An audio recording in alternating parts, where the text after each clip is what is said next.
Cette séquence pédagogique est consacrée à la surveillance d'une installation industrielle et à l'interprétation de l'état des milieux, ou IEM. Nous considérerons deux types de surveillance d'une installation industrielle. D'une part, la surveillance des émissions et d'autre part, la surveillance environnement des milieux autour de l'installation. La surveillance des émissions consiste à vérifier que l'installation maîtrise ses émissions, c'est-à-dire qu'elle respecte les valeurs limites à l'émission qui lui sont applicables. La surveillance environnementale, quant à elle, vise à vérifier que l'installation n'occasionne pas de dégradation des milieux environnants, c'est-à-dire de pollution des sols, des eaux, de l'air ambiant, éventuellement des récoltes ou produits de l'élevage.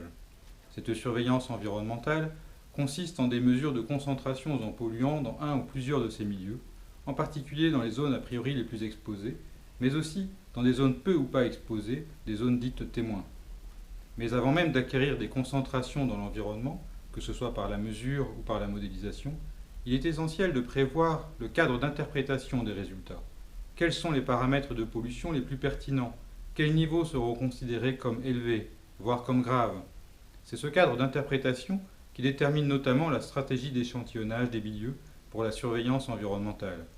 Idéalement, l'interprétation des résultats doit avoir été réalisée avant même l'obtention des résultats, à blanc.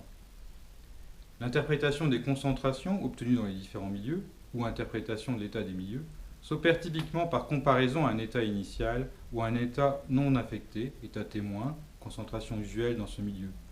Cela permet de constater un impact éventuel. Puis, en cas d'impact constaté, la gravité de cet impact s'interprétera au regard de valeurs limites de référence, voire par des calculs de risques simplifiés, et en dernier recours, par une évaluation quantitative approfondie des risques.